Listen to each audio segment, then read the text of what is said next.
అందరికి నమస్తే అండి. హోటల్ స్టాప్ ఫుడ్ ఛానల్కి స్వాగతం. ఈరోజు మన వీడియోలో చికెన్ పచ్చడి ఎలా చేయాలో చూపించబోతున్నాను. చికెన్ పచ్చడిని సింపుల్గా టేస్టీగా ఎక్కువ కాలం నిల్వ ఉండేలా ఎలా చేయాలో పక్క కొలతలతో చూద్దామండి. చికెన్ ముక్క గట్టి పడకుండా టేస్ట్గా రావడానికి బోలెడన్ని చిట్కాలు చెప్పుకుంటూ మనం చికెన్ పచ్చడి ప్రిపేర్ చేసుకుందామండి. ఓకే అండి, లేట్ చేయకుండా డైరెక్ట్ వెళ్ళిపోదాం. మనం ఈరోజు 1 కిలో చికెన్తో చికెన్ పచ్చడి చేయబోతున్నామండి. ముందుగా బోన్లెస్ చికెన్ తీసుకొని చిన్న చిన్న ముక్కలు కట్ చేసేసుకొని నీట్గా ఒక 3-4 సార్లు కడిగేసుకొని రెడీగా పెట్టేసుకోవాలి. ఇప్పుడు ఇందులో 1 టేబుల్ స్పూన్ ఉప్పు, సగం టేబుల్ స్పూన్ పసుపు వేసి బాగా ముక్కలకు పట్టలా కలిపేసుకొని 10 నిమిషాలు మూత పెట్టి పక్కన పెట్టాలి. అంతలోపు మనం మసాలా ప్రిపేర్ చేసుకుందాం. ఇప్పుడు ఒక కడాయిలో 4 టేబుల్ స్పూన్ల ధనియాలు, 4 టేబుల్ స్పూన్ల ఆవాలు, 1 టేబుల్ స్పూన్ జీలకర్ర, సగం టేబుల్ స్పూన్ మెంతులు, 6 ఇలాచీలు, 10 లవంగాలు, 10 మిరియాలు, 6 చిన్న చిన్న దాల్చిన ముక్కలు వేసుకోవాలి. ఇప్పుడు వీటిని లైట్గా వేయించుకోవాలి కాబట్టి మనం కట్టెల పొయ్యి దగ్గరికి వెళ్ళిపోదాం. మనం కట్టెల పొయ్యి అయితే రెడీగా ఉందండి. కట్టెల పొయ్యి మీద మనం మసాలా వేసుకున్న కడాయి పెట్టేసుకొని లో ఫ్లేమ్లో పెట్టుకొని 1 నిమిషం పాటు వేయించుకోవాలి. మాడిపోతే మసాలా చేదైపోతుంది కాబట్టి 1 నిమిషం పాటు లో ఫ్లేమ్లో పెట్టుకొని వేయించుకొని ఒక పళ్ళెంలో వేసేసుకోవాలి. ఇప్పుడు వేయించుకున్న మసాలాన్ని రోట్లో వేసేసుకొని వీలైనంత సన్నగా పౌడర్గా తయారు చేసుకోవాలి. నేనైతే రోట్లో దంచుకుంటున్నానండి, ఇంకా టేస్ట్గా ఉంటుంది పచ్చడి కాబట్టి. మీకు కుదరకపోతే మీరు మిక్సీలో వేసుకున్నా పర్వాలేదు, కానీ వీలైనంత సన్నగా చేసుకోవాలి పౌడరు. చికెన్ పచ్చళ్ళలో గ్రేవీ తక్కువ కావాలి అనుకుంటే మసాలా దినుసులు తగ్గించి వేసుకోవచ్చండి, కానీ చికెన్ పచ్చళ్ళలో గ్రేవీ ఉంటేనే బాగుంటుందండి.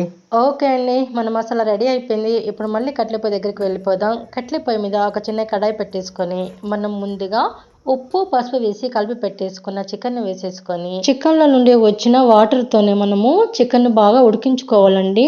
ఒక్క చుక్క నీరు కూడా ఉండకూడదు, మొత్తం డ్రై అయిపోవాలి. చూడండి, 1 డ్రాప్ కూడా లేకుండా ఎంత బాగా ఫ్రై అయినాయో ఇలా వేయించుకోవాలన్నమాట. ఇలా వేయించుకున్న తర్వాత పొయ్యి మీకలో దింపేసుకొని పక్కన పెట్టేసుకోవడమే. ఇప్పుడు అదే పొయ్యి మీద ఇంకో కడాయి పెట్టేసుకొని ఇప్పుడు ఇందులో 2 కప్పుల ఆయిల్ వేసుకోవాలి. 1 కేజీ చికెన్ పికిల్కి కరెక్ట్గా సరిపోతుందండి ఈ 2 కప్పుల ఆయిల్. ఎక్కువ అవ్వదు, తక్కువ అవ్వదు. ఇప్పుడు నూనె బాగా వేడి చేసుకున్న తర్వాత అందులో మనం ముందుగా వేయించి పెట్టుకున్న చికెన్ వేసేసుకొని ఫ్రై చేసుకోవాలి. మంట అంటుకోవడానికి చిన్న చిన్న కట్టెపుల్లలు వేసినా కాబట్టి మంట ఎక్కువ అనిపిస్తుంది. 30 సెకండ్ల మంట పోతుంది, కానీ ఈ చికెన్ పీసెస్ని మనము మీడియం ఫ్లేమ్లో పెట్టుకొని ఫ్రై చేసుకోవాలండి.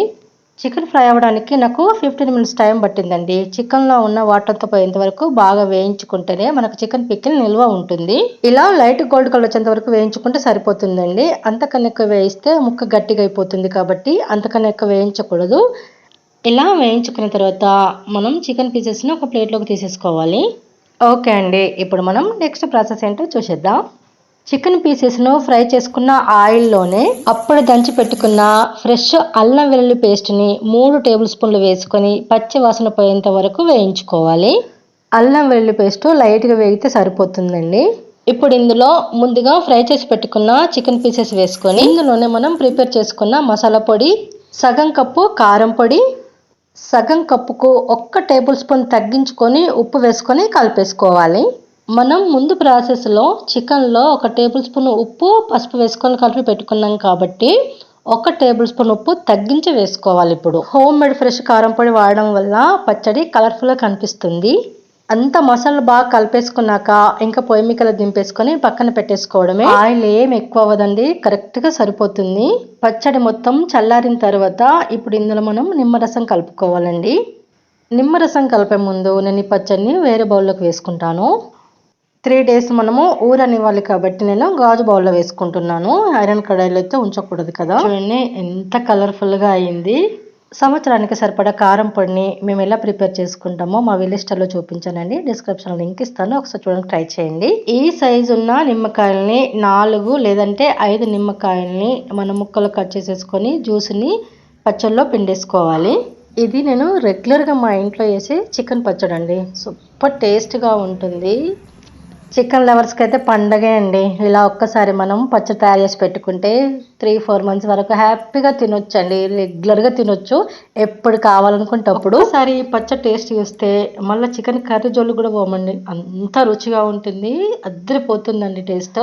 ఇలా నిమ్మరసం వేసుకున్న తర్వాత బాగా కలిపేసుకోవాలండి, ముక్కలకంతా పట్టేలాగా.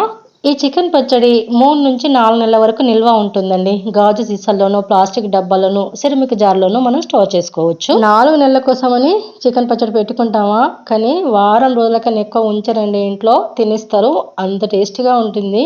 ఇలా బాగా కలిపేసుకొని మూత పెట్టేసుకొని 3 రోజులు పక్కన పెట్టాలండి. 3 రోజుల తర్వాత ఓపెన్ చేసి చూస్తే చూడండి, ఆయిల్ అంతా పైకి వచ్చేసిందండి, బాగా ఊరింది మన పచ్చడి. ఇలా చికెన్ పచ్చడి ప్రిపేర్ చేసిన తర్వాత 3 డేస్ పక్కన పెట్టి ఆ తర్వాత తినాలండి, సూపర్ టేస్ట్ ఉంటుంది, బాగా ఊరుతుంది. చూడండి, ఆయిల్ కూడా పైకి కొంచెమే ఊరింది అన్నమాట, ఎక్కువ కాదు తక్కువ కాదు, ఆయిల్ కరెక్ట్గా సరిపోతుందండి. ఈ కొలతలతో కనుక చికెన్ పచ్చడి చేస్తే పర్ఫెక్ట్గా కుదురుతుందండి. మొదటిసారి చేసే వాళ్ళైనా కూడా ఈజీగా పర్ఫెక్ట్గా చేస్తారు, తప్పకుండా ఒకసారి ట్రై చేయండి. ఇలా మనం ఇంట్లోనే ఎన్ని కిలోలైనా చికెన్ పచ్చడిని మనం ప్రిపేర్ చేసుకోవచ్చండి, చాలా ఈజీగా ప్రిపేర్ చేసుకోవచ్చు. మనము ఇంట్లో ప్రిపేర్ చేసుకోవడం వల్ల చాలా తక్కువ కాస్ట్ పడుతుందండి. తప్పకుండా చికెన్ పచ్చడిని ఈ ప్రాసెస్ లో ఒకసారి ఇంట్లో ట్రై చేయండి, మీకు మీ ఇంట్లో వాళ్ళకి ఖచ్చితంగా నచ్చుతుందండి. అలాగే రెసిపీ ఎలా కుదిరిందో కామెంట్ చేయడం మాత్రం మర్చిపోవద్దు. ఇదండి ఈరోజు మన వీడియో అయితే, నచ్చింది కదా, ఖచ్చితంగా నచ్చే ఉంటుంది. అయితే లైక్ చేయండి, షేర్ చేయండి, మన ఛానల్ సబ్స్క్రైబ్ చేసుకోండి, మన హోటల్ స్టాప్ ఫుడ్ ఛానల్ని ఫాలో అవ్వండి. Thanks for watching.